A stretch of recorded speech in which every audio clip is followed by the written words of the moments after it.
32번째 생일 케이크에 촛불을 끄기도 전에 윤채림은 남편이 숨겨온 인생이 현관문을 넘어 자신의 집 안으로 걸어 들어오는 모습을 보았다. 두 아이는 똑같은 남색 코트를 입고 있었다.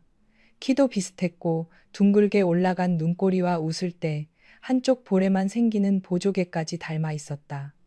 무엇보다 채림의 숨을 텄게 만든 것은 두 아이가 정두현의 어린 시절 사진과 너무도 닮았다는 사실이었다. 두현은 아이들의 작은 여행 가방을 양손에 하나씩 들고 거실로 들어왔다. 평소 회사에서 돌아올 때면 넥타이를 먼저 느슨하게 풀고 채림에게 다가와 가볍게 안아주던 사람이었다. 그러나 그날은 채림과 눈도 제대로 마주치지 않았다. 채림아, 놀라지 말고 내 말부터 들어. 두현의 목소리는 이상할 만큼 차분했다. 마치 이 순간을 여러 번 연습한 사람 같았다. 거실 중앙에는 채림이 직접 주문한 생일 케이크가 놓여 있었다. 흰 생크림 위에는 작은 초콜릿 글씨로 채림의 32번째 봄을 축하합니다라고 적혀 있었다. 식탁에는 청주에서 유명한 한정식집에서 준비한 음식들이 정갈하게 놓여 있었고 유리잔 옆에는 시아버지 정만재가 가져온 고급 약주도 준비되어 있었다. 불과 10분 전까지만 해도 시어머니 김복자는 채림의 손을 잡으며 올해는 좋은 일이 생겨야 한다고 말했다. 그 말이 무엇을 뜻하는지 채림은 알고 있었다. 결혼한 지 5년이 되었으니 이제는 아이 소식을 들려달라는 뜻이었다. 하지만 그때마다 두현이 먼저 말을 돌렸다. 아이 없이 둘이 사는 것도 충분히 가족이라고, 자신은 아버지가 될 준비가 되지 않았다고, 회사가 안정될 때까지는 자녀 계획을 생각하고 싶지 않다고 했다. 처음에는 채림도 서운했다. 하지만 부모를 갑작스러운 사고로 잃은 뒤 결혼 생활을 시작한 그녀에게 두현은 유일하게 남은 가족처럼 느껴졌다. 그래서 그의 생각을 존중하려 했다. 두 사람이 평온하다면 그것으로 충분하다고 스스로를 설득했다. 그런데 지금 아이를 원하지 않는다던 남편이 자신과 너무도 닮은 쌍둥이를 데리고 서 있었다. 한 아이가 두현의 바지자락을 꼭 붙잡았다. 다른 아이는 낯선 집 안을 두리번거리다가 케이크를 발견하고 눈을 반짝였다. 두현은 마른 침을 삼킨 뒤 말했다.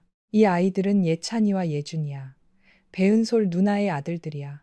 은솔이라는 이름이 들린 순간 채림의 손끝이 차갑게 식었다. 배은솔은 채림의 부모가 오래전 집으로 데려와 친딸처럼 키웠던 아이였다. 정확히 말하면 먼 친척의 딸이었지만 은솔의 부모가 세상을 떠난 뒤 채림의 아버지는 그녀를 가족으로 받아들였다. 두 사람은 어린 시절 같은 방을 쓰고 같은 학교에 다녔다. 하지만 자매처럼 자랐던 시간은 오래 가지 못했다. 은솔은 20살 무렵부터 채림의 이름으로 돈을 빌리고 가족 회사의 거래처 직원들에게 자신이 후계자라고 거짓말하기 시작했다. 결국 채림의 아버지는 은솔이 회사 인감을 몰래 사용하려 했다는 사실을 알게 되었다. 큰 사건으로 만들고 싶지 않았던 부모는 일정한 정착금을 주고 은솔을 집에서 내보냈다. 그 후 은솔은 가족 모두와 연락을 끊었다. 채림은 은솔이 자신을 미워한다는 사실을 알고 있었다. 자신이 모든 것을 빼앗았다고 생각한다는 것도 알고 있었다. 그러나 8해 동안 아무런 소식도 없었던 이름이 왜 하필 자신의 생일날 남편의 입을 통해 다시 등장하는지 이해할 수 없었다. 은솔 언니의 아이들이 왜 당신과 같이 왔어? 채림의 질문에 두현은 즉시 대답하지 않았다. 그 침묵을 깨뜨린 것은 시어머니 복자였다. 아이고, 얼굴 좀 봐. 어쩜 이렇게 반듯하게 생겼니? 복자는 기다렸다는 듯 자리에서 일어나 두 아이에게 다가갔다. 처음 만난 아이들을 경계하기는커녕 오래전부터 알고 지낸 손주를 맞이하는 표정이었다. 할머니한테 와보렴. 누가 예찬이고 누가 예준이니? 두 아이는 서로 얼굴을 쳐다보았다. 잠시 머뭇거리던 아이들이 복자를 향해 작은 목소리로 말했다. 할머니. 그 한마디에 복자의 눈가가 붉어졌다. 그래, 그래. 우리 강아지들. 얼마나 고생했을까. 복자는 두 아이를 한꺼번에 끌어안았다. 시아버지 만재도 헛기침을 하며 가까이 다가왔다. 평소 감정을 잘 드러내지 않는 사람이었지만 아이들의 머리를 쓰다듬는 손길에는 숨길 수 없는 흥분이 묻어 있었다. 채림은 그 모습을 보며 더 큰 불안에 휩싸였다. 이것은 우연한 방문이 아니었다. 시부모는 이미 알고 있었다. 어쩌면 오늘 두연이 아이들을 데리고 올 것이라는 사실도 알고 있었을 것이다. 아버님, 어머님은 이 아이들을 알고 계셨어요? 복자의 표정이 순간 굳었다. 알고 있었다기보다 두연이한테 대강 들었지. 언제 들으셨어요? 그게 지금 중요하니. 복자는 채림을 나무라듯 쳐다보았다. 애들이 얼마나 큰일을 겪었는데 날짜를 따지고 앉아있니? 채림은 다시 두연을 바라보았다. 무슨 큰일? 두현은 아이들이 듣지 못하도록 목소리를 낮췄다. 은솔 누나가 죽었어. 채림은 자신도 모르게 한 걸음 뒤로 물러났다. 뭐라고? 외국에서 오래 아팠대. 치료를 받았지만 결국 버티지 못했어. 언제? 2달쯤 됐어. 2달? 채림의 목소리가 날카로워졌다. 2달 전에 죽었다는 걸 당신이 알고 있었는데 오늘까지 나한테 아무 말도 안 했다는 거야? 확실한 상황을 알아보느라 시간이 필요했어. 무슨 상황을 알아봐? 사망 사실을 확인하는데 2달이 걸려? 두현은 대답 대신 입술을 굳게 다물었다. 채림은 혼란스러운 시선으로 아이들을 보았다. 예찬과 예주는 복자의 품에 기대어 식탁 위 음식을 바라보고 있었다. 아이들이 죄가 없다는 것은 분명했다. 하지만 두현이 말한 이야기에는 설명되지 않는 구멍이 너무 많았다. 아이들 아버지는? 채림이 묻자 거실 안의 공기가 미묘하게 바뀌었다. 복자는 아이들의 귀를 막기라도 하듯 두 아이를 더 가까이 끌어안았다. 만재는 소파 옆에 세워둔 지팡이 손잡이를 만지작거렸다. 두현은 고개를 숙였다가 천천히 들었다. 법적으로 확인된 아버지가 없어. 출생신고는 되어 있을 거 아니야. 은솔 누나 혼자 키웠어. 그러니까 아버지가 누구냐고. 채림아. 두현이 낮게 그녀를 불렀다. 오늘 꼭 그런 식으로 말해야겠어. 채림은 믿을 수 없다는 듯 웃었다. 당신이 내 생일날 갑자기 아이 둘을 데리고 왔어. 그것도 죽었다는 내 언니의 아이들이라고 했고, 아이들은 당신과 똑같이 생겼어. 그런데 내가 아무것도 묻지 말아야 해? 아이들 앞이잖아. 그래서 당신은 아이들을 앞세우면 내가 질문도 못할 거라고 생각했어? 두현의 눈빛이 흔들렸다. 그때 예준이 갑자기 울음을 터뜨렸다. 어른들의 높아진 목소리에 놀란 듯했다. 예찬도 동생을 따라 울기 시작했다. 복자는 기다렸다는 듯 채림을 향해 화를 냈다. 애들이 겁먹었잖니. 아무리 놀랐어도 그렇지. 처음 온 아이들 앞에서 꼭 따져야겠어? 제가 아이들에게 소리친 게 아니잖아요. 목소리를 높인 건 너야. 만재도 무거운 목소리로 거들었다. 일단 애들부터 안정시키고 이야기하자. 사람이 순서가 있어야지. 채림은 어이가 없었다. 모든 사람이 자신을 문제를 일으킨 사람처럼 바라보고 있었다. 아이들을 데려온 두현도 이미 모든 것을 알고 있던 시부모도 잘못한 것이 없고 갑작스러운 상황의 설명을 요구한 자신만 인정머리 없는 여자가 된 듯했다. 복자는 두 아이의 손을 잡고 식탁 쪽으로 데려갔다. 배고프지? 할머니가 맛있는 것 줄게. 예찬은 케이크 앞에서 발을 멈췄다. 이거 먹어도 돼요? 복자는 활짝 웃었다. 그럼 우리 손주들이 먹으라고 있는 거지. 채림의 가슴이 서늘하게 내려앉았다. 그 케이크는 자신을 위한 것이었다. 아이들이 먹는 것이 싫은 게 아니었다. 아무도 채림에게 물어보지 않았다는 사실이 아팠다. 생일의 주인공이었던 그녀는 어느새 거실 한쪽에 서 있는 불청객이 되어 있었다. 복자는 케이크에 꽂힌 초를 빼버리고 큰 조각을 잘라 두 아이의 접시에 올려주었다. 예찬과 예주는 손뼉을 치며 좋아했다. 만재는 휴대전화를 꺼내 아이들의 사진을 찍었다. 두현은 여전히 채림 곁에 서 있었지만 그녀를 바라보지 않았다. 현관문이 열리는 순간 정다은은 자신이 새해 동안 지켜왔다고 믿었던 집이 이미 오래전에 다른 여자의 집이 되어 있었다는 사실을 알아차렸다. 거실 한가운데에는 그녀의 결혼 사진이 없었다. 대신 벽에는 남편 백도현이 젊은 여자와 아이를 품에 안고 환하게 웃고 있는 커다란 가족 사진이 걸려 있었다. 사진 속 도현은 다은이 기억하던 지친 얼굴의 남편이 아니었다. 매달 대출금 때문에 힘들다며 한숨 쉬던 남자도 아니었고 장모 병원비 걱정에 밤잠을 못 이룬다던 남자도 아니었다. 그는 아주 평온하고 행복해 보였다. 마치 처음부터 그 여자가 아내였고 그 아이가 당연한 가족이었다는 듯이. 다은은 문턱에 선 채 한동안 숨을 쉬지 못했다. 손에 들고 있던 종이봉투가 툭 하고 바닥에 떨어졌다. 전주에서 어머니가 싸준 김치와 들기름병, 말린 나물 몇 봉지가 봉투 밖으로 굴러나왔다. 새해 만에 서울 집으로 돌아오는 길, 다은은 남편이 놀랄 얼굴을 상상하며 몇 번이나 웃었다. 오랜만에 집밥을 해주고 먼지 쌓인 베란다 화분에 물을 주고 낡은 이불을 걷어 햇볕에 말리고 다시 둘이 사는 집으로 돌아갈 생각이었다. 그런데 지금 그녀 앞에 펼쳐진 집은 그녀가 알던 집이 아니었다. 서울 마포구 상암동의 이 작은 아파트는 다은에게 단순한 집이 아니었다.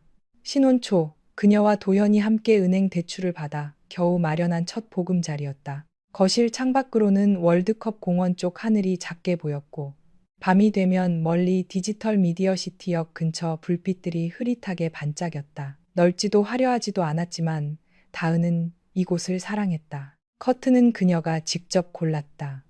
식탁은 혼수 비용을 아끼려고 이케아 광명점까지 가서 도현과 함께 고른 것이었다. 베란다 한쪽에는 어머니 조말숙이 전주에서 들고 올라온 스킨답서스 화분이 있었다. 어머니는 그 화분을 내려놓으며 말했다. 식물은 사람 마음 담는다. 자주 들여다보고 물 주면 살아. 집도 그래. 사람이 마음 주면 집이 된다. 그때 다은은 웃으며 어머니를 끌어안았다. 도현은 옆에서 공손히 고개를 숙이고 있었다. 어머니, 걱정하지 마세요. 제가 다은이 고생 안 시키겠습니다. 그 말에 말숙은 눈가를 훔쳤다. 남편을 일찍 보내고 혼자 딸을 키운 말숙에게 사위의 그 한마디는 큰 위로였다. 다은도 믿었다. 도현은 적어도 자신만은 배신하지 않을 사람이라고 믿었다. 하지만 그 믿음이 무너지는 데에는 아주 긴 시간이 필요하지 않았다. 다은이 모르는 사이 그 집은 이미 다른 사람들의 웃음소리와 아이 울음소리로 채워져 있었다. 모든 것은 새해 전 겨울밤부터 시작되었다. 그날 다은은 구로 디지털 단지에 있는 중소기업 재무팀에서 야근을 마치고 집으로 돌아와도 마음을 놓지 못했다. 노트북을 열어 미처 끝내지 못한 정산 자료를 확인하고 있었고 도현은 소파에 누워 뉴스를 보고 있었다. 평범한 밤이었다. 다은은 그 평범함이 오래갈 것이라 생각했다. 그때 전화가 울렸다. 화면에는 전주에 사는 이모의 이름이 떠 있었다. 전화를 받자마자 이모의 떨리는 목소리가 쏟아졌다. 다은아, 너 엄마가 쓰러졌다. 화장실에서 넘어졌는데 말이 어눌해. 지금 전북대병원 응급실로 가는 중이야. 빨리 내려와야겠다. 다은의 손에서 펜이 떨어졌다.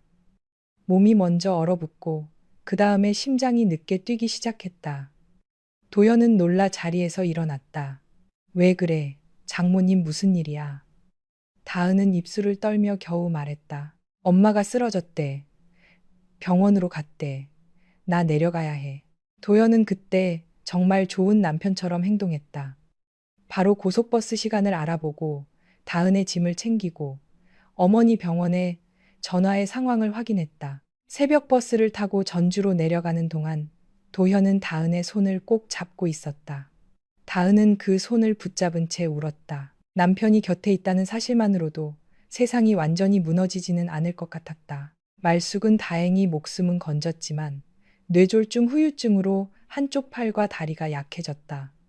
병원에서는 장기적인 재활이 필요하다고 했다. 혼자 두면 위험하다는 말도 덧붙였다. 다은은 병원 복도 의자에 앉아 멍하니 벽만 바라보았다.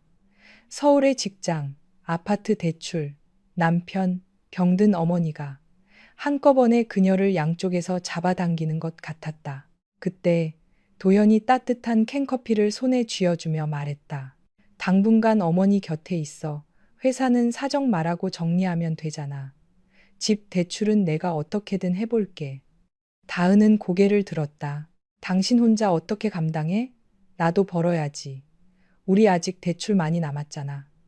도현은 한숨을 쉬며 그녀의 어깨를 감쌌다. 돈은 다시 벌 수 있어. 근데 어머니한테 무슨 일 생기면 그건 다시 못 돌려. 네가 후회하지 않았으면 좋겠어. 그 말은 다은의 마음 가장 약한 곳을 정확히 건드렸다. 그녀는 결국 회사를 그만두고 전주에 남았다. 완전히 일을 놓을 수는 없어 지인의 소개로 효자동의 작은 의류업체 장부를 봐주는 일을 시작했다. 월급은 예전보다 훨씬 적었지만 어머니 곁을 지킬 수 있었다. 낮에는 장부를 정리하고 오후에는 병원과 재활센터를 오갔다. 밤이면 어머니의 굳은 손가락을 주무르며 말했다. 엄마, 조금만 더 해보자. 의사 선생님이 꾸준히 하면 좋아진댔어. 말숙은 딸을 볼 때마다 미안해했다. 내 나이에 이렇게 늙은 엄마 뒤치다꺼리나 하고 있으니 내가 죄다. 다은은 일부러 웃었다. 엄마가 그런 말 하면 나 화낸다. 나 아직 젊어. 그리고 엄마는 내 엄마잖아. 하지만 혼자 방에 들어오면 다은도 울었다. 지쳐서 울었고, 무서워서 울었고, 서울집이 그리워서 울었다. 그럴 때마다 도연의 메시지가 왔다. 오늘도 고생했어, 여보. 내가 많이 미안하고 고마워.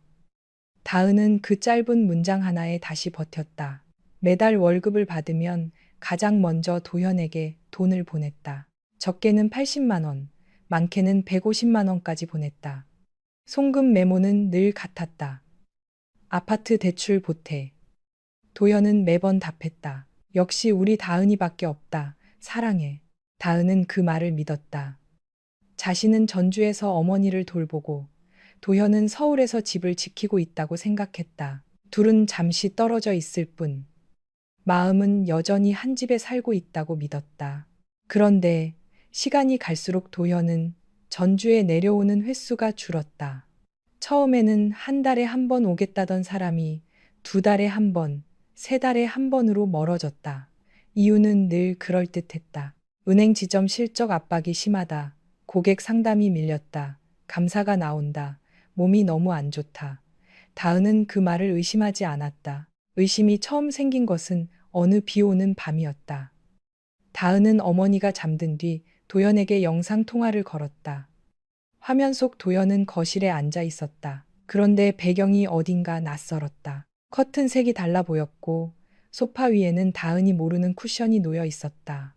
다은이 묻기도 전에 근처에서 아이 울음소리가 들렸다. 아주 가까운 곳에서 터져나온 울음이었다. 지금 애 울음소리 아니야? 다은이 물었다. 도현의 얼굴이 순간 굳었다. 그러나 그는 곧 웃으며 말했다. 옆집 애야. 벽이 얇아서 그래. 요즘 밤마다 울더라. 그리고 화면이 갑자기 꺼졌다. 잠시 후 메시지가 왔다. 폰 배터리 나갔어. 미안. 나중에 다시 전화할게. 다은은 한참 동안 그 문장을 바라보았다. 이상하다고 생각했다. 하지만 곧 스스로를 타일렀다. 힘든 남편을 의심하는 건 나쁜 일이라고. 어머니는 달랐다. 말숙은 어느 날 다은이 전화를 끊은 뒤 조용히 말했다. 너 한 번쯤 서울집에 불쑥 올라가 봐라. 다은은 웃었다. 왜 또 그런 소리 해? 도현 씨 바빠서 그래. 말숙은 젓가락을 내려놓고 딸을 바라보았다. 사람 마음은 집이랑 같아. 오래 비워두면 누가 들어앉았는지 모르는 법이다. 다은은 그 말을 듣고 기분이 상했지만 어머니가 병약해져 걱정이 많아졌다고 생각했다. 그렇게 새해가 흘렀다. 말숙은 조금씩 걸을 수 있게 되었고 다은도 다시 서울로 돌아갈 준비를 하기 시작했다. 마침 예전 직장 선배에게서 연락이 왔다. 구로 쪽 회사에서 경력직 재무 담당자를 찾고 있으니 다시 올라올 생각이 있느냐는 제안이었다. 다은은 오랜만에 가슴이 뛰었다. 이제 정말 다시 시작할 수 있을 것 같았다. 어머니도 어느 정도 회복했고 서울 집도 다시 돌볼 수 있었다. 도현에게는 일부러 말하지 않았다. 놀라게 해주고 싶었다. 새해 동안 떨어져 산 남편에게 갑자기 나타나 따뜻한 밥을 차려주고 싶었다. 떠나는 아침, 말숙은 김치와 밑반찬을 잔뜩 싸주었다. 도착하면 바로 전화해. 그리고 이상한 거 있으면 그냥 넘기지 마라. 다은은 웃으며 말했다. 엄마도 참, 나 신혼집 가는 거야. 무슨 수사하러 가는 것도 아니고. 말숙은 대답하지 않았다. 다만 딸의 손을 한참 붙잡고 있었다. 전주에서 서울로 올라오는 고속버스 안에서 다은은 창밖을 보며 도현의 얼굴을 떠올렸다. 그가 놀라 웃을 모습, 피곤했다며 그녀를 안아줄 모습, 어머니 반찬을 보고 좋아할 모습을 상상했다. 그러나 상암동 아파트 단지에 도착했을 때부터 뭔가 이상했다. 경비실 직원은 다은을 알아보지 못했다. 입주민 카드로 출입문은 열렸지만 직원은 어색하게 물었다. 몇 동 몇 호 방문이세요? 다은은 잠시 당황했다. 방문이 아니라 제 집이에요. 1203호요. 백도현 씨 아내입니다. 직원의 표정이 아주 짧게 굳었다. 그 짧은 침묵이 다은의 가슴에 작은 가시처럼 박혔다. 엘리베이터를 타고 12층에 올라갔을 때 그녀는 더 큰 이상함을 발견했다. 현관문에는 자신이 모르는 보조키가 달려 있었다. 원래 쓰던 열쇠는 아래쪽 잠금 장치만 열었다. 위쪽 보조키는 꿈쩍도 하지 않았다. 다은은 도연에게 전화를 걸었다. 한 번, 두 번, 세 번. 받지 않았다. 그녀는 복도에 서서 휴대전화를 쥔 손에 힘을 주었다. 그때 옆집 문이 열리고 중년 여자가 나왔다. 여자는 다은을 보고 멈칫하더니 뒤따라 나오던 다른 여자에게 작게 속삭였다. 저분은 누구야? 1203호 사모님은 젊은 애 엄마 아니었어? 다은의 심장이 내려앉았다. 그녀는 관리사무소에 내려가 서류를 확인시키고 보조키를 열어달라고 요청했다. 직원은 난처한 얼굴이었지만 등기상 소유자 이름에 다은이 있다는 것을 확인하고 기술 직원을 불렀다. 문이 열릴 때까지 다은은 말없이 서 있었다.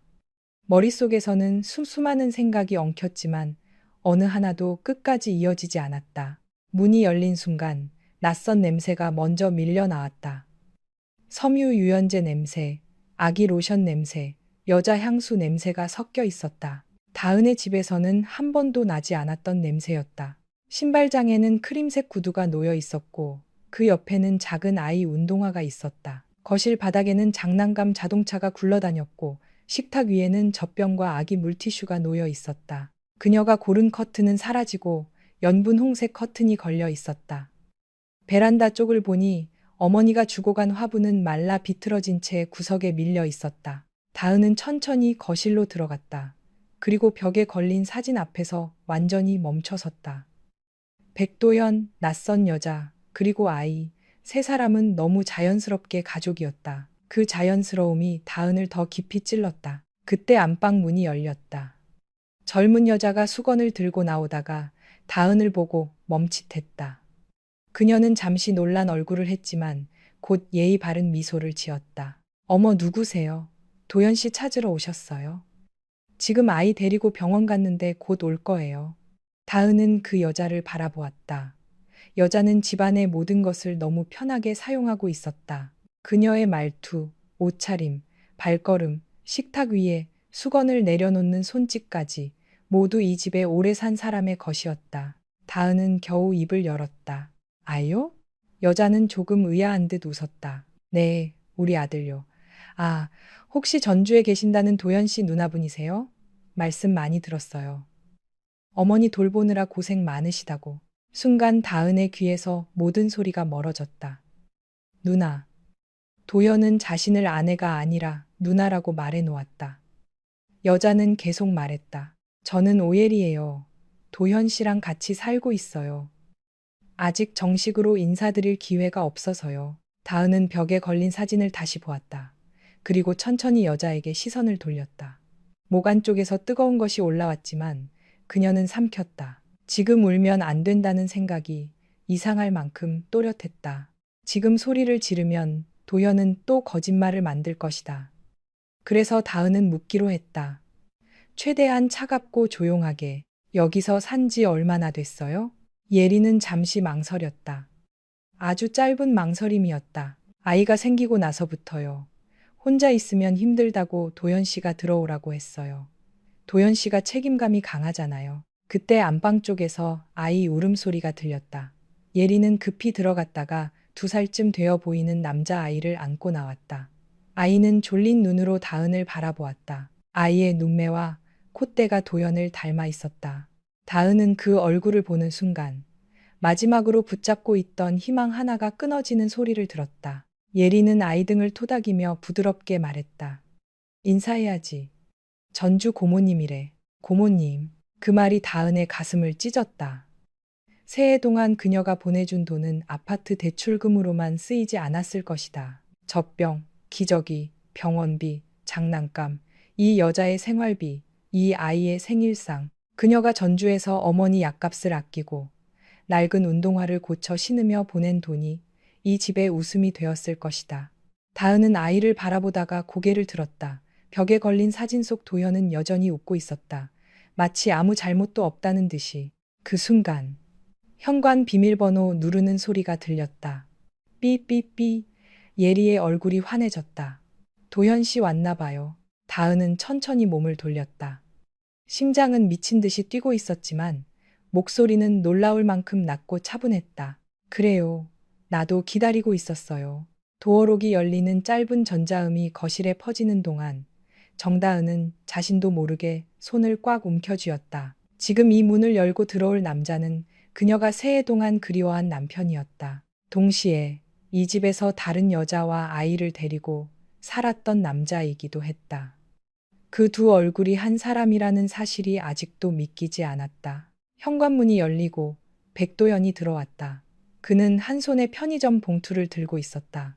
아이 간식과 우유, 작은 장난감 하나가 비닐봉지 사이로 보였다. 도연은 처음에는 평소처럼 말했다.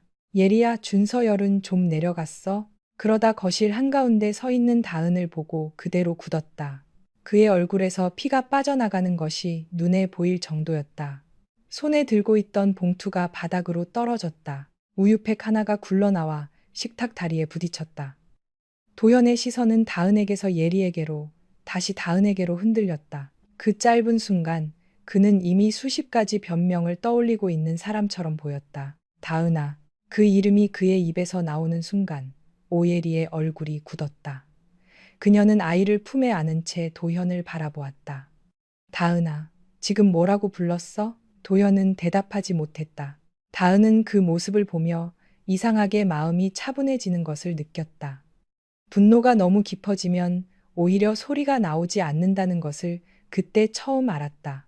도현은 급히 신발을 벗고 들어오며 낮은 목소리로 말했다. 다은아, 일단 진정하고 내 말 좀 들어. 네가 생각하는 그런 거 아니야. 다은은 가만히 그를 보았다. 내가 뭘 생각하는데. 도현은 입술을 달싹였다. 그러나 아무 말도 하지 못했다. 거실 벽에는 여전히 그의 새 가족 사진이 걸려 있었고 바닥에는 아이 장난감이 널려 있었으며 안방 문틈으로는 여자의 잠옷이 보였다. 이 모든 것 앞에서 그런 게 아니라고 말하는 것은 스스로도 무리라는 걸 아는 듯했다. 예리가 떨리는 목소리로 물었다. 도현 씨, 이분이 누구야? 전주에 계신 누나 아니었어? 도현은 눈을 질끈 감았다. 예리야, 지금은 네가 끼어들 문제가 아니야. 그 말에 예리의 표정이 일그러졌다. 내가 끼어들 문제가 아니라고? 이 집에 내가 살고 준서가 살고 당신이랑 내가 같이 사는데 이게 내 문제가 아니야? 다은은 아이 이름을 그때 알았다. 준서, 백준서. 아마도 도현의 성을 따랐을 것이다. 그 이름 하나만으로도 새해의 시간이 얼마나 잔인하게 흘렀는지 알 수 있었다. 다은이 전주에서 어머니의 굳은 손을 주무르는 동안 이곳에서는 아이가 태어나 이름을 얻고 울고 웃고 첫걸음을 떼고 돌잔치를 했을 것이다. 그녀가 모르는 계절들이 이 집 안에서 너무나 자연스럽게 쌓여 있었다. 도연은 다은에게 다가오려 했다. 다은은 한 걸음 뒤로 물러났다. 거기서 짧은 말이었지만 도연은 멈췄다. 예리는 아이를 안은 채 다은과 도현을 번갈아 보았다. 이제 그녀도 뭔가 잘못되었다는 것을 분명히 깨달은 얼굴이었다. 하지만 다은은 아직 모든 것을 말하지 않았다. 그녀는 서둘러 싸우고 싶지 않았다. 너무 빨리 폭발하면 남는 것은 고함과 눈물뿐이었다. 그녀에게 필요한 것은 진실이었다. 그리고 도연이 스스로 드러내는 균열이었다. 도연은 낮고 다급한 목소리로 말했다. 갑자기 올라올 거면 말을 했어야지. 어머니는? 어머니는 괜찮으셔? 그 말에 다은은 웃음이 나왔다. 지금 이 순간에도 그는 장모의 안부를 묻는 좋은 사위의 얼굴을 꺼내 들고 있었다. 그 얼굴에 다은은 지난 새해 동안 얼마나 속아왔던가. 다은은 처음 전주에 내려갔던 날을 떠올렸다. 어머니 조말숙은 병원 침대에 누워 제대로 말을 잇지 못했다. 오른손은 힘없이 이불 위에 놓여 있었고 입가 한쪽이 조금 처져 있었다. 다은은 그 모습을 보고 마음속에서 무언가 무너지는 소리를 들었다. 그녀에게 어머니는 늘 강한 사람이었다. 전주 남부시장 근처 작은 반찬 가게에서 새벽부터 밤까지 일하며 딸 하나를 키운 사람. 비 오는 날에도 배추 상자를 나르고 명절 전날에도 동그랑땡을 붙이며 우리 딸은 나처럼 살지 말아야지 라고 말하던 사람. 그런 어머니가 한쪽 몸을 제대로 움직이지 못하는 모습은 다은에게 세상이 기울어지는 일과 같았다. 다은은 서울로 돌아갈 수 없었다. 처음 한 달만 돌보자고 생각했다. 그 다음에는 석 달만 버티자고 했다. 그러다 재활은 길어졌고 어머니의 회복은 느렸다. 회사는 더 기다려주지 않았고 다은은 결국 사직서를 냈다. 그녀가 구로 디지털 단지 사무실 책상을 정리하던 날 동료들은 아쉬워했다. 다은 씨, 다시 올라오면 연락해요. 일 잘하는 사람 나가는 거 너무 아깝다. 다은은 웃었지만 속은 텅 비어 있었다. 그녀가 포기한 것은 직장 하나가 아니었다. 자기 이름으로 쌓아가던 경력, 도시에서의 생활, 결혼 생활의 일상까지 모두 뒤로 미뤄야 했다. 그럼에도 그녀는 원망하지 않으려 했다. 어머니는 혼자 두기엔 너무 약해졌고 도연은 그녀에게 말했다. 당신이 어머니 곁에 있는 게 맞아. 내가 서울집은 지킬게. 그 말은 다은에게 기둥 같았다. 그래서 그녀는 도연을 믿었다. 전주 효자동의 작은 원룸 사무실에서 의류업체 매출 장부를 정리하고 주말에는 지인의 세무 업무까지 도왔다. 밤에는 어머니 약을 챙기고 새벽에는 병원 예약을 확인했다. 하루가 끝날 때면 몸이 납덩이처럼 무거웠지만 도연에게 돈을 보낼 때마다 조금은 안심했다. 우리 둘은 아직 같이 버티고 있다고 믿었다. 다은은 자신에게 쓰는 돈을 줄였다. 미용실은 1년에 한 번도 가지 못했다. 겨울 외투는 결혼 전 산 것을 계속 입었다. 운동화 밑창이 닳아 비 오는 날 양말이 젖어도 새 신발을 사지 않았다. 어머니의 재활 치료비와 약값, 그리고 서울 아파트 대출 보탬이 우선이었다. 어느 달에는 어머니가 갑자기 폐렴 증세로 입원하는 바람에 병원비가 크게 나왔다. 다은은 밤새 계산기를 두드리다 결국 적금 하나를 깼다. 그래도 도연에게 보낼 돈은 줄이지 않았다. 그는 서울에서 더 큰 부담을 지고 있다고 생각했기 때문이다. 도연은 그런 다은에게 늘 고마운 말을 했다. 여보, 당신 아니었으면 나 진짜 못 버텼어. 조금만 더 고생하자. 나도 자리 잡히면 자주 내려갈게. 어머니 좋아지시면 우리 제주도라도 가자. 당신 바다 좋아하잖아. 그런 말들은 다은의 지친 마음을 붙잡는 끈이었다. 그녀는 그 끈이 썩어가고 있다는 것을 몰랐다. 돌이켜보면 이상한 순간들은 많았다. 어느 날 밤 도연과 통화하는데 멀리서 여자의 웃음소리가 들렸다. 다은이 묻자 도연은 바로 대답했다. 지점 회식 중이야. 여자 직원들도 있잖아. 또 어느 명절에는 도연이 전주에 오지 못했다. 설 연휴 전날 그는 전화를 걸어 말했다. 미안해 다은아. 지점장이 갑자기 당직을 바꿔달래. 내가 빠지면 너무 눈치 보여. 다은은 혼자 어머니와 떡국을 먹었다. 상 위에는 2그릇뿐이었다. 어머니는 조용히 말했다. 사위가 아무리 바빠도 설에 얼굴 한번 안 보이는 건 좀 그렇다. 다은은 애써 웃었다. 은행 일이 그렇다잖아. 엄마도 알면서. 그러나 그의 설날 오후 도현은 예리와 함께 서울 근교 키즈카페에 있었다. 다은은 그 사실을 지금 알지 못했지만 거실 한쪽 선반 위에 놓인 작은 액자 속 사진이 말해주고 있었다. 사진 속 도연은 아이를 안고 활짝 웃고 있었고 뒤에는 설날 장식 풍선이 붙어 있었다. 날짜가 적힌 작은 포토카드가 액자 아래 끼워져 있었다. 다은은 그것을 발견하고 눈을 감았다. 그날 그녀는 어머니와 둘이 차례상을 간소하게 차리고 도연 몫의 떡국을 따로 담아 놓았다. 늦게라도 영상통화하면 보여주려고 했다. 하지만 도연은 밤이 되어서야 피곤한 목소리로 전화했다. 하루 종일 정신없었어.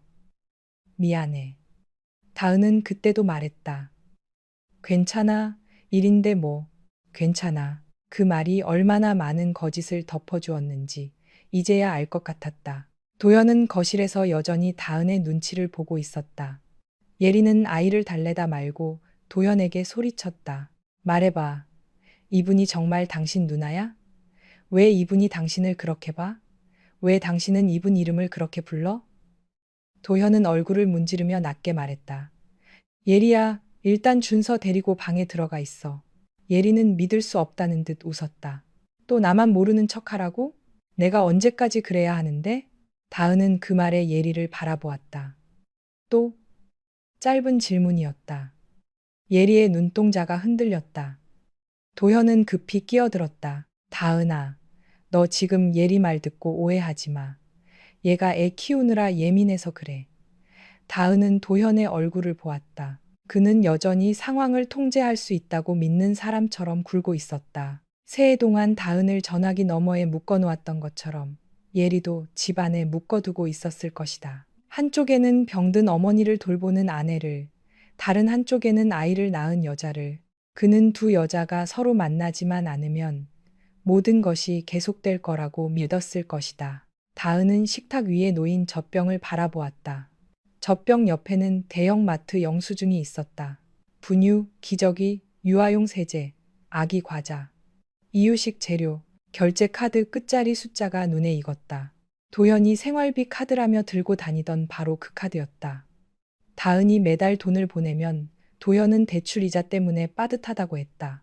하지만 그 돈은 이 집의 다른 가족을 먹이고 입히는 데에도 쓰였을 것이다. 다은의 속이 뒤집혔다. 그녀는 도현에게 물었다. 내가 보낸 돈 어디에 썼어? 도현은 순간 굳었다. 뭐? 매달 보낸 돈. 아파트 대출 보태라고 보낸 도진 어디에 썼냐고. 도현은 마른 침을 삼켰다. 당연히 대출 갚았지. 생활비도 좀 쓰고. 내가 혼자 벌어서 다 감당하기 어려웠잖아. 다은은 고개를 천천히 끄덕였다. 혼자? 그 한마디에 도현의 얼굴이 일그러졌다. 예리는 조용히 듣고 있다가 낮게 말했다. 도현 씨, 이분이 보낸 돈이었어? 당신이 말한 누나가 도와준 돈이라는 게. 도현은 예리를 노려보았다. 조용히 해. 예리는 한 걸음 물러섰다. 아이가 놀라 울음을 터뜨렸다.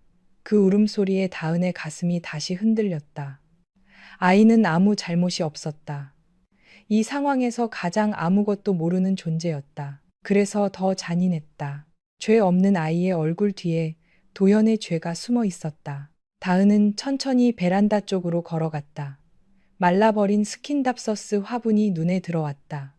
잎은 누렇게 변했고 흙은 갈라져 있었다. 어머니가 새해 전 서울까지 들고 올라와 주던 그 화분이었다. 다은은 쪼그리고 앉아 잎 하나를 만졌다. 손끝에 마른 잎이 바스러졌다. 그녀는 어머니의 말을 떠올렸다. 집도 마음을 줘야 집이다. 이 집은 이제 더 이상 그녀의 마음을 받아주는 곳이 아니었다. 누군가의 손에 의해 그녀의 흔적은 하나씩 지워졌고 마지막으로 남은 화분조차 버려지기 직전이었다. 다은이 일어서자 도연이 조심스럽게 말했다. 그 화분 내가 바빠서 못 챙겼어. 미안해. 별거 아니잖아. 다시 사면 돼. 다은은 천천히 돌아보았다. 다시 사면 돼? 도현은 자신의 말이 얼마나 잔인했는지 뒤늦게 깨달은 얼굴이었다. 하지만 이미 늦었다. 다은에게 그 화분은 단순한 식물이 아니었다. 어머니가 딸의 신혼집에 마지막으로 얹어준 마음이었다. 그리고 도현은 그 마음마저 말려 죽였다. 다은은 거실을 다시 둘러보았다. 안방 문틈으로 보이는 침대 시트도 낯설었다. 욕실 선반에는 여자의 화장품이 줄지어 있었고 세면대 옆에는 아이 칫솔이 꽂혀 있었다. 신발장 위에는 예리와 아이의 사진이 작은 자석 액자에 끼워져 있었다. 하나하나가 다은에게 말하고 있었다. 너는 이 집에서 오래전에 사라졌다고. 네가 돌아올 자리는 없다고. 하지만 다은은 사라진 적이 없었다. 그녀는 전주에서 매일 이 집을 생각했다. 대출금 날짜를 계산했고 도연의 건강을 걱정했고 언젠가 다시 돌아올 날을 기다렸다. 사라진 것은 그녀가 아니라 도연의 양심이었다. 도연은 다급하게 말했다. 다은아, 내가 다 설명할게. 내가 잘못한 건 맞아. 근데 우리 상황이 너무 힘들었잖아. 네가 전주에 내려가고 나는 혼자 서울에 있었고 외로웠고. 다은은 그 말을 끊었다. 외로워서 아이를 낳았어? 도연은 입을 다물었다. 예리는 아이를 안은 손에 힘을 주었다. 다은은 이어 말했다. 외로워서 내 사진을 내리고 내 아버지 제사상도 치우고 내 어머니가 싸준 반찬을 먹으면서 다른 여자랑 살았어? 도연의 눈빛이 흔들렸다. 제 사상은 아이가 만지면 위험해서 잠깐 치운 거야. 어디에? 도연은 대답하지 못했다. 다은은 그의 침묵을 보고 알았다. 아버지의 작은 위패와 향로도 이 집 어디선가 버려지듯 밀려났을 것이다. 그 순간 배신의 무게가 남편과 여자와 아이를 넘어 어머니와 돌아가신 아버지에게까지 닿았다. 예리가 조심스럽게 말했다. 저는 몰랐어요. 정말로 처음엔 누나라고 들었어요. 다은은 그녀를 바라보았다. 처음엔 예리는 입술을 깨물었다. 도연이 날카롭게 말했다. 예리야. 그러나 예리는 더 이상 완전히 물러서지 않았다. 그녀의 눈에도 배신감이 떠오르고 있었다. 나도 이상하다고 생각한 적 있어. 밤마다 전주에서 전화 오면 당신이 방으로 들어가 받았잖아. 내가 누구냐고 물으면 가족 일이라고 했고, 그런데 나는 임신 중이었고, 준서 낳고 나서는 갈 데도 없었어. 다은은 그 말을 들으며 알았다.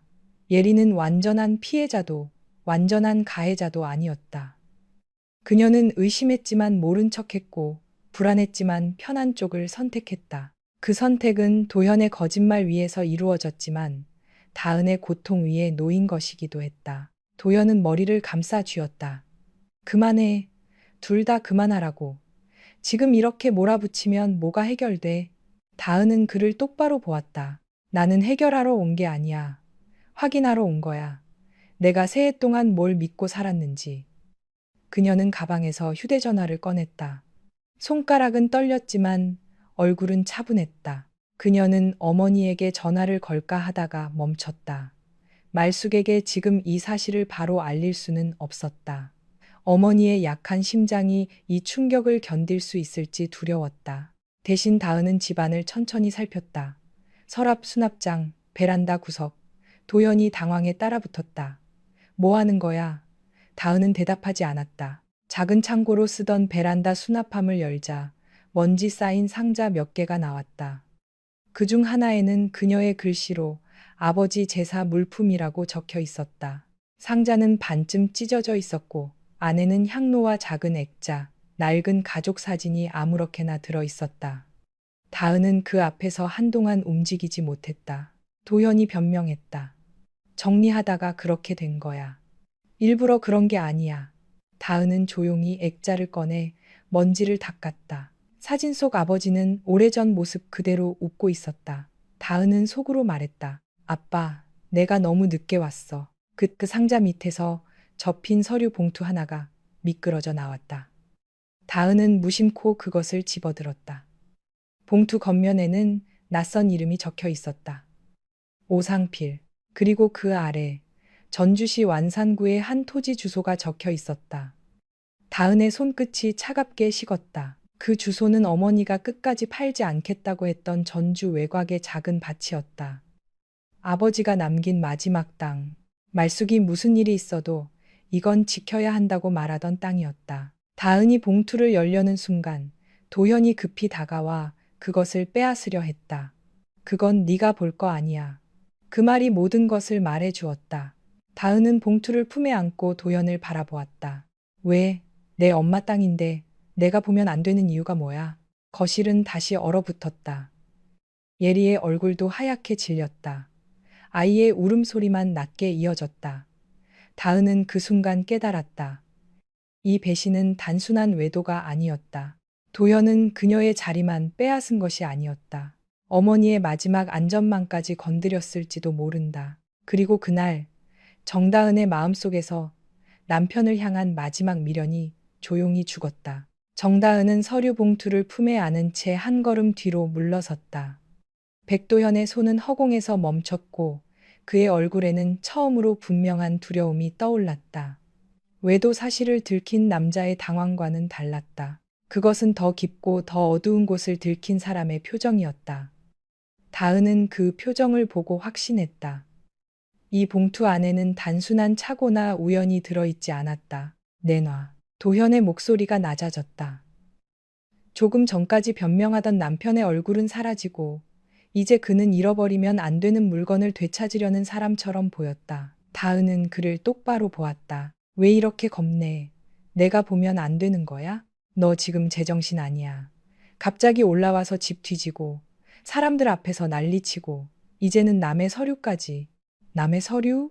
다은은 봉투 겉면에 적힌 주소를 다시 내려다 보았다. 전주시 완산구 삼천동 근처 어머니 조말숙이 오래전부터 지켜온 작은 밭의 주소였다. 아버지가 살아있을 때 손수 배추를 심고 고추를 말리던 땅이었다. 큰 돈이 되는 땅은 아니었지만 말숙에게는 마지막 자존심이었다. 남편을 잃고 반찬 가게로 딸을 키우며 아무리 힘들어도 팔지 않았던 땅. 이건 내 아버지 숨 같은 거다라고 말하던 땅이었다. 다은은 차갑게 말했다. 이건 남의 서류가 아니야. 우리 엄마 이름이 걸린 땅이야. 오예리는 아이를 안은 채 두 사람을 바라보고 있었다.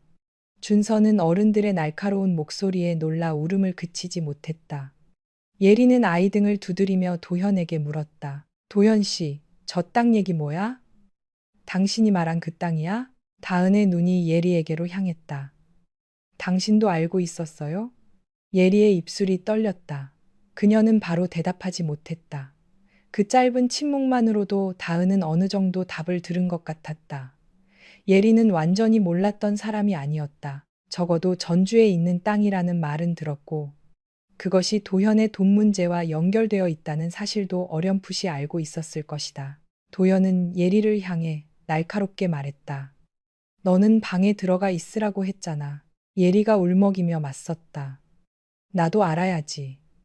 준서 아빠가 지금 무슨 일을 벌인 건지 나도 알아야 할 거 아니야. 네가 뭘 알아? 그러게 내가 뭘 몰랐는지 이제 좀 알고 싶어. 예리의 목소리에는 분노보다 공포가 더 컸다. 다은은 그 공포가 자신을 향한 것이 아니라 도현을 향한 것임을 알아차렸다. 어쩌면 예리도 도현의 모든 얼굴을 알지는 못했을 것이다.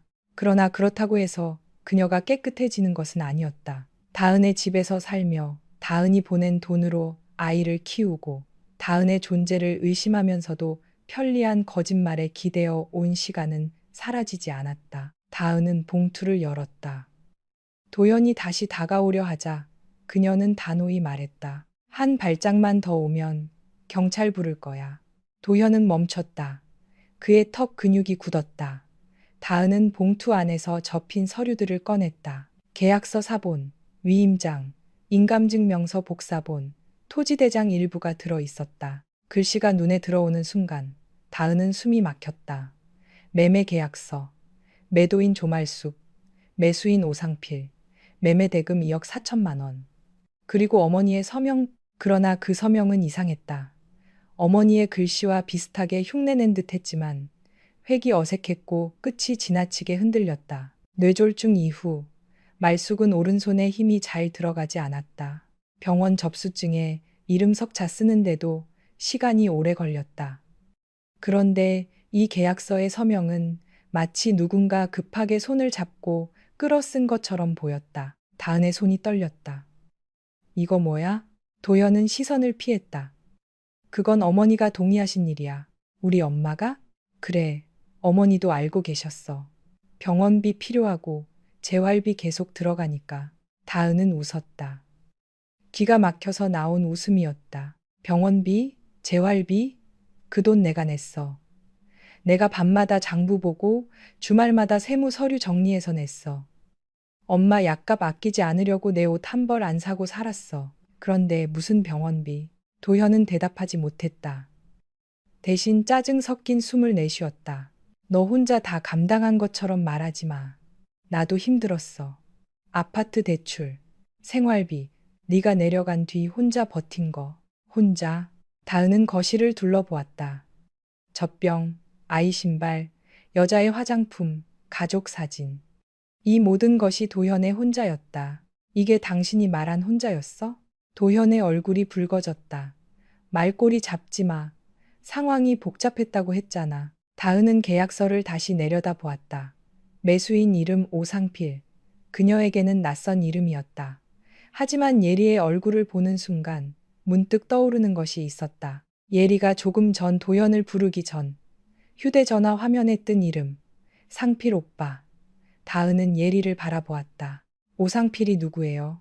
예리의 얼굴이 하얗게 질렸다. 그녀는 준서를 품에 꼭 안았다. 그건 도연이 급히 끼어들었다. 예리 오빠야, 부동산 쪽 일을 해서 어머니 땅 정리하는데 도움을 준 거야. 문제될 거 없어. 도움? 다은의 목소리가 낮아졌다. 내 엄마 땅을 내 남편의 내연녀 오빠가 샀다는 말이야? 예리는 눈물을 흘리기 시작했다. 나는 자세히 몰랐어요. 도연 씨가 누나분이 동의한 일이라고 했어요.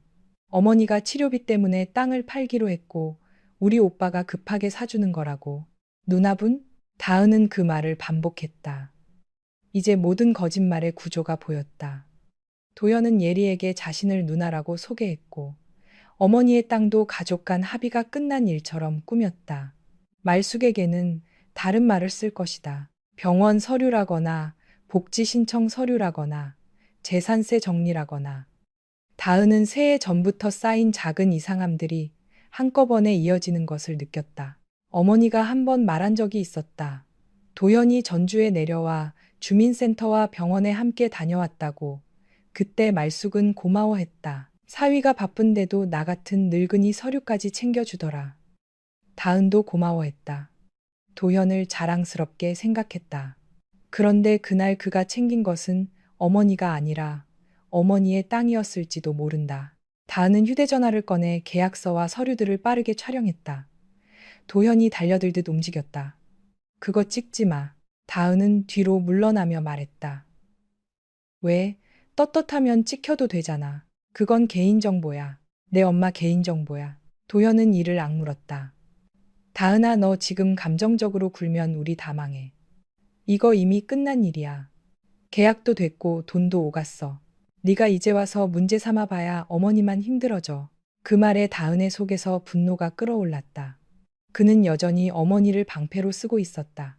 새해 동안 그랬듯이 다은이 조금이라도 의심하면 어머니 병세를 이야기했고 자신이 불리하면 장모 걱정을 꺼냈다. 그는 효도라는 말 뒤에 숨어 가장 비열한 일을 저질렀다. 다은은 낮게 물었다.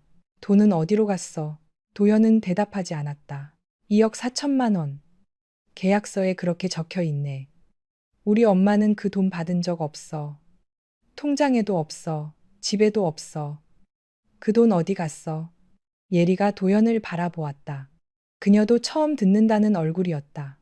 도연 씨, 돈이 그렇게 많았어? 도연은 예리에게 화를 냈다.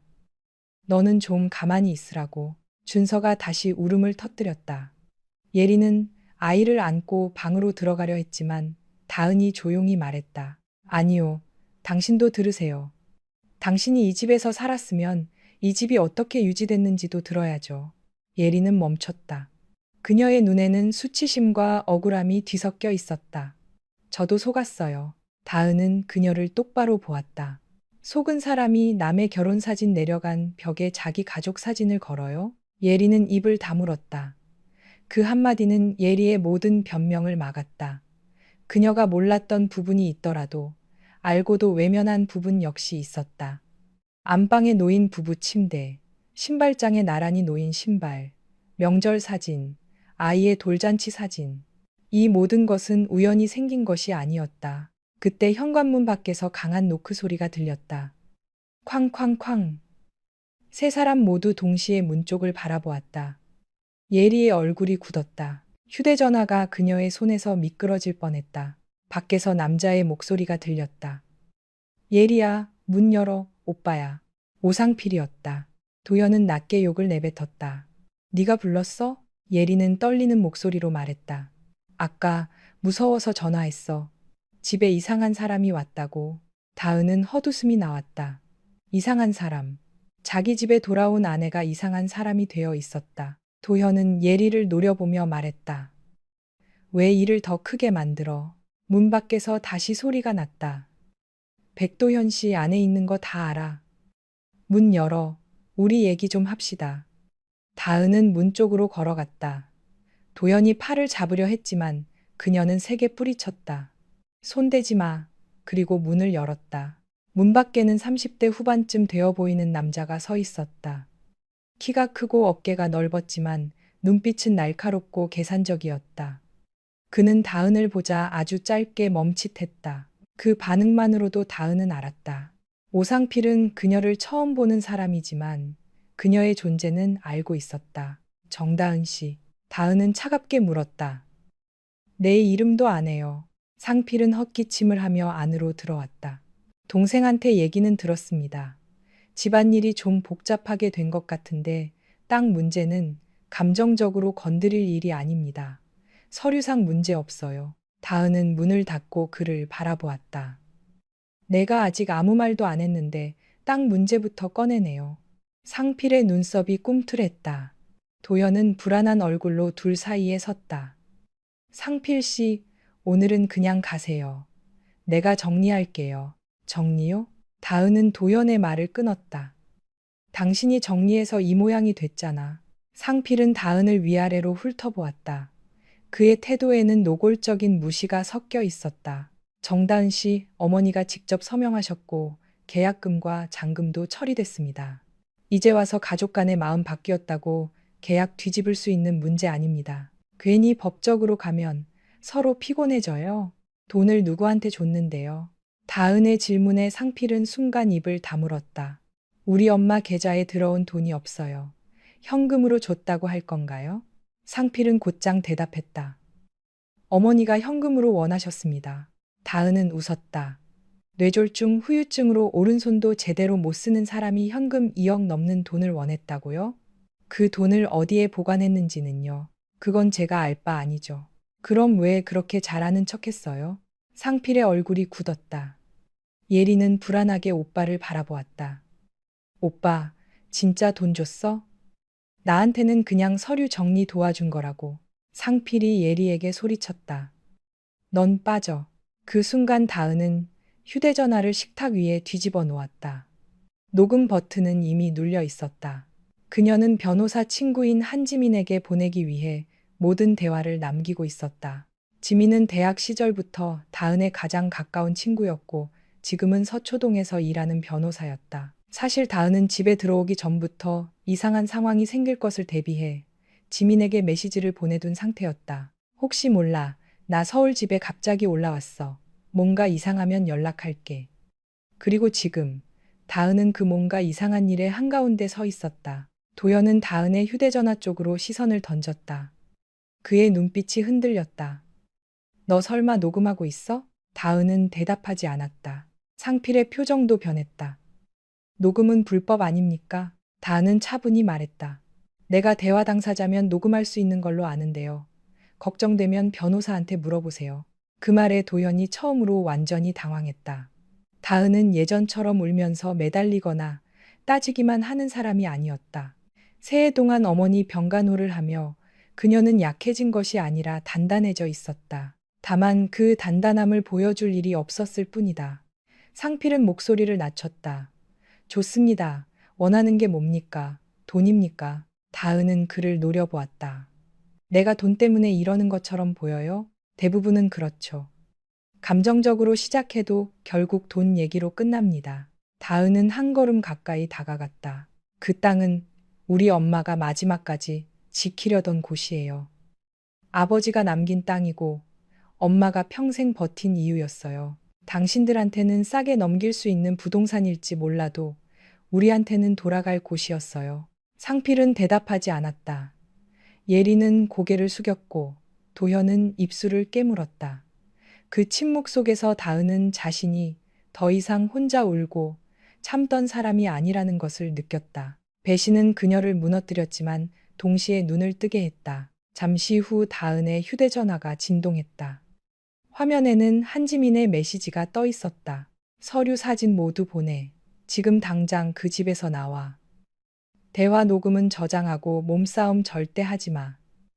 내일 오전에 서초동 사무실로 와. 다은은 메시지를 확인하고 가방에 서류 사본을 넣었다. 도연이 다급히 말했다. 그거 두고 가. 원본도 아니고 사본이지만 괜히 들고 가서 일 키우지 마. 다은은 그를 바라보았다. 일은 당신이 키웠어. 나는 이제야 본 것뿐이야. 예리가 울면서 말했다. 다은 씨, 저는 정말 다 몰랐어요. 준서 때문에라도. 다은은 예리를 바라보았다. 아이는 이제 지쳐서 예리 품에서 훌쩍이고 있었다. 다은은 그 아이를 미워하고 싶지 않았다. 하지만 아이를 핑계로 자신의 고통을 덮을 생각도 없었다. 준서는 죄 없어요. 그래서 더 이상 당신들도 그 아이 뒤에 숨지 마세요. 그 말을 남기고 다은은 현관으로 걸어갔다. 새해 전 이 집을 떠날 때 그녀는 도현의 배웅을 받으며 울었다. 그때는 돌아올 집이 있다고 믿었다. 그러나 오늘 그녀는 같은 문을 나서며 깨달았다. 집은 벽과 문으로 만들어지는 것이 아니었다. 믿음이 무너진 순간 가장 익숙한 공간도 남보다 더 차가운 곳이 된다. 현관문을 열기 전 다은은 마지막으로 뒤돌아보았다. 도현은 창백한 얼굴로 서 있었고 예리는 아이를 안은 채 울고 있었으며 상필은 이를 악물고 그녀를 노려보고 있었다. 그들 사이에 걸린 가족 사진은 여전히 환하게 웃고 있었다. 그 사진 속 웃음은 이제 다은에게 아무 힘도 없었다. 다은은 조용히 말했다. 내일 변호사 만나고 그 다음엔 엄마 모시고 경찰서 갈 거야. 그리고 당신들 모두 각자 한 말에 책임지게 될 거야. 도현이 낮게 불렀다. 다은아. 그 목소리에는 후회처럼 들리는 무엇인가가 섞여 있었다. 하지만 다은은 더 이상 돌아보지 않았다. 엘리베이터 문이 닫히는 순간 그녀는 처음으로 크게 숨을 내쉬었다. 눈물은 나지 않았다. 이상하게도 한 방울도 흐르지 않았다. 대신 가슴 깊은 곳에서 아주 차가운 결심이 자라나고 있었다. 이제 그녀는 울기 위해 돌아온 아내가 아니었다. 진실을 밝히기 위해 돌아온 딸이었다. 정다은은 그날 밤 서울역 근처 작은 비즈니스 호텔에 방을 잡았다. 상암동 아파트에서 나와 곧바로 전주로 내려가고 싶었지만 한지민의 말이 계속 머릿속을 맴돌았다. 감정적으로 움직이면 안 돼. 증거부터 정리해야 해. 다은은 침대 끝에 앉아 가방을 열었다. 서류 사본, 휴대전화 녹음 파일, 계약서 사진, 거실 가족 사진을 몰래 찍은 사진, 영수증, 아버지 제사 물품이 담긴 상자 사진까지 하나씩 확인했다. 손은 떨렸지만 머리는 점점 맑아졌다.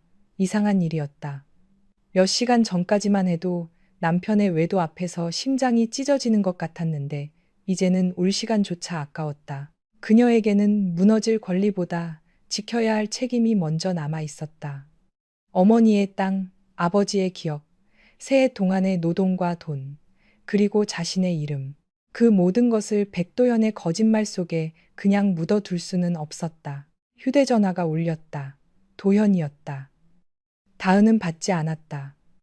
곧바로 메시지가 이어졌다. 다은아, 우리 이렇게 끝낼 일 아니야. 내가 다 설명할게. 예리랑은 실수였어. 땅 문제는 네가 오해한 거야. 장모님도 동의하셨어. 제발 전화 받아. 다은은 화면을 한참 바라보다가 캡처했다. 그리고 한지민에게 보냈다. 잠시 후 지민의 답장이 왔다. 좋아. 계속 저장해. 답하지 마. 내일 오전 10시 사무실로 와. 그날 밤 다은은 거의 잠을 자지 못했다. 눈을 감으면 어머니가 전주집 마루에 앉아있던 모습이 떠올랐다. 햇볕 아래에서 느린 손으로 콩나물을 다듬던 모습. 땅 이야기를 할 때마다 눈빛이 단단해지던 모습. 그 밭은 내 아버지가 마지막까지 붙잡고 있던 자리다. 돈 없어도 그건 팔면 안 된다. 말숙은 늘 그렇게 말했다. 그런데 그 어머니의 이름이 매매계약서 위에 있었다. 낯선 남자 오상필의 이름 옆에. 다음 날 아침 다은은 서초동에 있는 한 지민의 법률사무소로 갔다. 지민은 대학 시절과 달라진 듯 하면서도 그대로였다. 단정한 재킷 차림에 냉정한 눈빛. 그러나 다은을 보자마자 얼굴이 무너졌다. 너 괜찮아? 그 한마디에 다은은 잠시 무너질 뻔했다. 하지만 울지 않았다. 울면 너무 오래 울 것 같았다. 지민은 다은이 가져온 자료를 하나씩 확인했다. 계약서 사본을 보던 그녀의 표정이 점점 굳어졌다. 이거 이상한 점이 많아. 우선 매매대금 지급 방식이 불분명해. 현금 지급이라고 주장할 가능성이 큰데 2억 4천만 원이면 자금 흐름이 남아야 정상이야. 그리고 어머니 건강 상태가 중요해. 계약 당시 의사결정 능력이 충분했는지, 서명을 직접 했는지, 누가 동행했는지 확인해야 해. 다은은 낮게 말했다. 엄마는 그때 오른손을 거의 못 썼어. 자기 이름 쓰는 것도 힘들어했어. 진단서, 재활치료 기록, 병원 접수 기록, 다 필요해. 그리고 도현 씨가 어머니를 주민센터나 병원에 데려간 날이 있었지. 다은은 고개를 끄덕였다. 있어. 엄마가 고맙다고 했어. 서류 챙겨줬다고. 지민은 깊게 숨을 들이켰다. 그날이 핵심일 수 있어. 위임장이나 인감 관련 서류가 그때 준비됐을 가능성이 있어. 다은은 손바닥을 꽉 쥐었다. 자신이 고맙게 여겼던 그날이 어머니를 속인 날일지도 모른다는 생각에 속이 뒤틀렸다. 백도현은 장모를 병원에 모시고 간 착한 사위가 아니었다. 그는 병든 노인의 약한 손을 이용해 서류를 움직인 사람일 수 있었다. 지민은 녹음 파일도 들었다. 오상필이 어머니가 현금으로 원했다고 말하는 부분, 도현이 이미 끝난 일이라고 말하는 부분, 예리가 도현 씨가 누나분이 동의한 일이라고 했다고 말하는 부분에서 지민은 멈춰 메모했다. 예리라는 여자 말도 중요해. 완전한 공범인지 일부만 들은 건지는 더 봐야 하지만 적어도 도현 씨가 너를 누나라고 속였다는 정황은 분명해. 이건 외도 문제와 별개로 사기, 문서 관련 문제, 민사상 계약 취소 가능성까지 검토해야 해. 다은은 조용히 물었다. 되돌릴 수 있을까? 지민은 섣불리 위로하지 않았다. 쉽다고는 못해. 하지만 싸워볼 근거는 있어. 특히 어머니가 돈을 실제로 받지 않았고 건강 상태 때문에 계약 내용을 제대로 이해하지 못했다면 가능성이 생겨. 우선 전주 내려가서 어머니에게 확인해야 해. 단, 충격을 한꺼번에 주면 안 돼. 다은은 고개를 끄덕였다. 바로 그 점이 가장 두려웠다. 남편의 배신을 견디는 일보다 어머니에게 그 사실을 말하는 일이 더 무서웠다. 말숙은 도현을 믿었다. 우리 사위는 그래도 사람 됐다고 말하던 어머니였다. 딸이 힘들 때마다 도현이가 있으니 엄마가 마음이 놓인다고 말하던 사람이었다. 그 믿음을 깨는 일은 다은에게 또 하나의 죄처럼 느껴졌다. 그날 오후, 다은은 전주행 KTX를 탔다. 창밖으로 도시가 뒤로 밀려났다. 서울의 높은 건물들이 흐려지고 들판과 낮은 산이 보이기 시작했다. 다은은 좌석에 앉아 어머니에게 어떻게 말을 꺼낼지 수십 번 연습했다. 하지만 전주역에 내려 택시를 타고 집 앞 골목에 도착했을 때 마음속에서 준비한 말들은 모두 사라졌다. 말숙은 마루에 앉아 있었다. 한쪽 손으로 천천히 콩나물을 다듬고 있었다. 딸을 보자 반가워하면서도 곧 얼굴을 살폈다. 왜 이렇게 빨리 왔어? 서울 집은 잘 있었어? 다은은 그 말에 가슴이 아팠다. 잘 있었다고 할 수 없었다. 집은 있었지만 그녀의 집은 아니었다. 남편은 있었지만 그녀의 남편은 아니었다. 다은은 어머니 앞에 앉았다. 엄마, 나 물어볼 게 있어. 말숙은 딸의 목소리를 듣고 콩나물을 내려놓았다. 무슨 일 있냐? 다은은 바로 말하지 못하고 한참 손만 만지작거렸다. 그러다 조심스럽게 물었다. 엄마, 혹시 아빠 밭 팔았어? 말숙의 얼굴이 굳었다. 무슨 소리야? 그걸 내가 왜 팔아? 그 한마디에 다은의 눈시울이 뜨거워졌다. 그래도 그녀는 울지 않았다. 도연 씨가 예전에 엄마 데리고 주민센터 갔던 날 기억나? 말숙은 천천히 기억을 더듬었다. 기억나지. 복지 서류 한다고 했어. 병원비 지원 같은 거 알아봐 준다면서. 내가 글씨를 잘 못 쓰니까 사위가 옆에서 도와줬고 엄마가 무슨 서류에 서명했는지 기억해? 말숙은 불안한 얼굴이 되었다. 그때는 내가 정신이 좀 없었어. 글씨도 잘 안 보이고 손도 떨리고 사위가 여기 사인하면 된다고 해서 했지. 왜? 무슨 문제 있어? 다은은 가방에서 계약서 사본을 꺼냈다.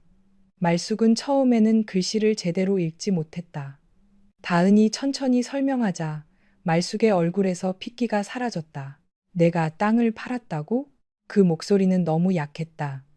다은은 어머니의 손을 잡았다. 엄마는 몰랐던 거지? 말숙의 눈에 눈물이 고였다. 나는 그런 적 없어. 그 밭을 내가 왜 팔아? 내 아버지 땅인데. 내가 죽기 전까지는 지키려고 했는데. 말숙은 떨리는 손으로 계약서에 서명을 만졌다. 이게 내 글씨라니. 내가 쓴 건 맞는 것 같기도 하고 아닌 것 같기도 하고 그날 사위가 손을 잡아줬어. 손이 떨리니까 이렇게 쓰면 된다고. 다은은 더 이상 참지 못하고 어머니를 끌어안았다. 말숙은 처음에는 멍하니 있다가 곧 아이처럼 울기 시작했다. 내가 바보라서 그래. 내가 늙고 병들어서 내 발목만 잡더니 이제 내 아버지 땅까지 빼앗기게 했구나. 엄마 잘못 아니야. 다은은 몇 번이고 말했다.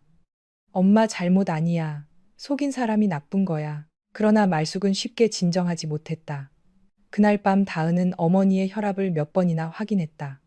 다행히 큰 이상은 없었지만 말숙은 잠을 이루지 못했다. 새벽녘 그녀는 다은에게 말했다. 도현이한테 전화해라. 내가 직접 물어볼란다. 다은은 망설였지만 지민의 조언을 떠올리고 녹음 준비를 했다. 도현에게 전화를 걸었다. 그는 기다렸다는 듯이 받았다. 다은아, 이제 좀 진정됐어? 어머니한테는 말하지 않았지? 그 말에 말숙의 얼굴이 굳었다. 다은은 스피커폰을 켰다. 엄마가 옆에 있어. 전화기 넘어가 조용해졌다. 도현은 잠시 후 부드러운 목소리를 만들었다. 어머니 놀라셨죠? 이게 다 오해입니다. 제가 설명드리려고 했는데 다은이가 너무 흥분해서. 말숙은 낮지만 분명한 목소리로 물었다. 서방, 내가 내 밥 한다고 했나? 도현은 잠시 말을 멈췄다. 어머니 그때의 기억 잘 안 나실 수도 있는데 병원비 때문에 내가 판다고 했나? 말숙의 목소리가 떨렸다.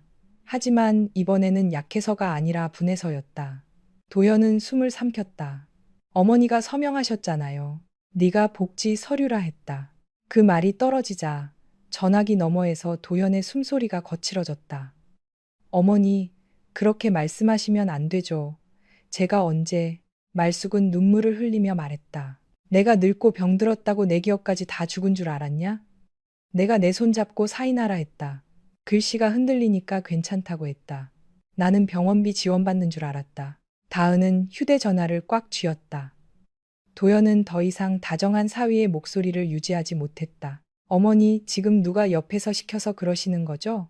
다은이가 감정적으로. 다은이 끼어들었다.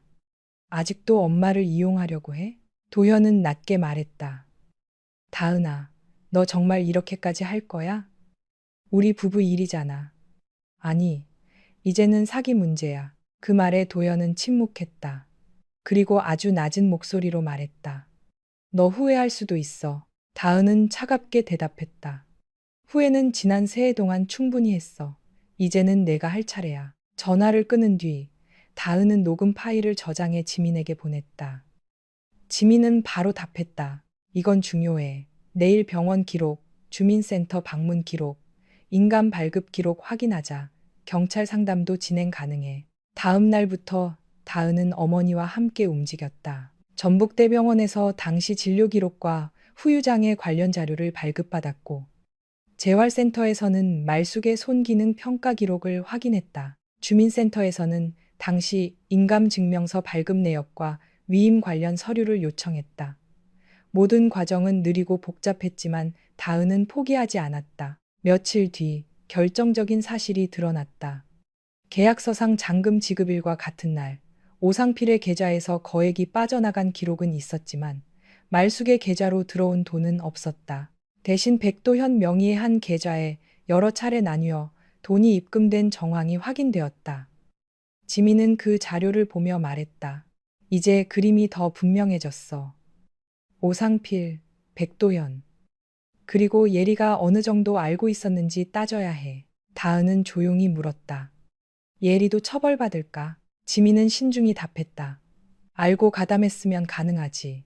하지만 지금은 도현과 상필 쪽이 핵심이야. 예리는 증인이 될 수도 있고 공범이 될 수도 있어. 네가 감정적으로 몰아붙이면 도현 쪽으로 숨을 거야. 그 말은 맞았다. 며칠 후 예리에게서 메시지가 왔다. 다은 씨, 잠깐 만날 수 있을까요? 저도 할 말이 있어요. 다은은 한참 고민했다. 예리를 용서할 마음은 없었다. 그러나 진실을 밝히기 위해서는 그녀가 가진 이야기가 필요했다. 두 사람은 전주 한옥마을 근처 조용한 찻집에서 만났다. 예리는 화장기 없는 얼굴로 나타났다. 예전 상암동 집에서 보던 편안한 모습은 사라지고 겁에 질린 사람처럼 보였다. 예리는 앉자마자 말했다. 저도 속았다고 말하면 다은 씨가 믿지 않을 거 알아요. 저도 잘못했어요. 이상한 점이 있었는데 모른 척 했어요. 준서가 있었고 갈 곳이 없었고 도현 씨가 다 해결해 준다고 해서 믿고 싶었어요. 다은은 아무 말도 하지 않았다. 예리는 가방에서 USB 하나를 꺼냈다. 도현 씨랑 우리 오빠가 통화한 녹음이에요. 제가 임신했을 때부터 불안해서 몇 번 녹음했어요. 혹시 버려질까봐. 다은은 USB를 바라보았다. 예리는 눈물을 참으며 말했다. 거기에 전주 땅 얘기도 있어요. 도현 씨가 누나분은 아무것도 모른다고 말한 것도 있고요. 저는 그때 누나라고 믿었어요. 하지만 이제는 알아요. 제가 믿고 싶었던 거예요. 다은은 USB를 받아들었다. 손끝이 차가웠다. 예리는 마지막으로 말했다. 준서를 위해서라도 도현 씨가 어떤 사람인지 알아야겠어요. 저도 더는 그 사람 편에 서고 싶지 않아요. 다은은 예리를 용서하지 않았다. 다만 고개를 끄덕였다. 진실은 때로 가장 불편한 사람의